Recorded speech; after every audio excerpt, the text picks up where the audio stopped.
पवित्र तीर्थ तथा धाम की जानकारी। किसी साधक ऋषि जी ने किसी स्थान या जलाशय पर बैठकर साधना की या अपनी आध्यात्मिक शक्ति का प्रदर्शन किया। वह अपनी भक्ति कमाई करके साथ ले गया तथा अपने इष्ट लोक को प्राप्त हुआ। उस साधना स्थल का बाद में तीर्थ या धाम नाम पड़ा। अब कोई उस स्थान को देखने जाए कि यहाँ कोई साधक रहा करता था, उसने बहुतों का कल्याण किया। अब न तो वहाँ संत जी है जो उपदेश दे, वह तो अपनी कमाई करके चला गया। विचार करें, कृपया तीर्थ व धाम को हमाम दस्ता जाने। एक 1.5 फुट का लोहे का गोल पात्र लगभग 9 इंच परिधि का उखल जैसा होता है तथा 1.5 फुट लंबा तथा 2 इंच परिधि का गोल लोहे का डंडा सा मूसल जैसा होता है, जो सामग्री व दवाइयाँ आदि कूटने के काम आता है। उसे हमाम दस्ता कहते हैं।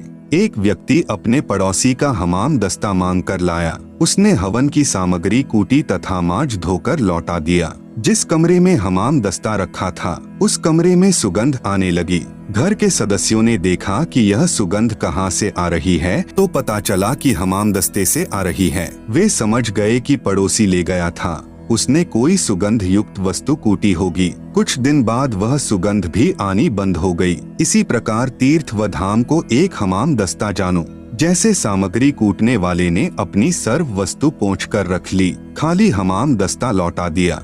आप सुन रहे हैं जगत गुरु तत्वदर्शी संत रामपाल जी महाराज द्वारा लिखित पुस्तक ज्ञान गंगा का पेज नंबर 231। अब कोई उस हमाम दस्ते को सूंघकर ही कृत्यार्थ माने तो नादानी है। उसको भी सामग्री लानी पड़ेगी, तब पूर्ण लाभ होगा। ठीक इसी प्रकार किसी धाम व तीर्थ पर रहने वाला पवित्र आत्मा तो राम नाम की सामग्री कूटकर झाड़ पोंछकर अपनी सर्व कमाई को साथ ले गया। बाद में अनजान श्रद्धालु उस स्थान पर जाने मात्र से कल्याण समझें तो उनके मार्गदर्शकों यानी गुरुओं की शास्त्र विधि रहित बताई साधना का ही परिणाम है। उस महान आत्मा संत की तरह प्रभु साधना करने से ही कल्याण संभव है।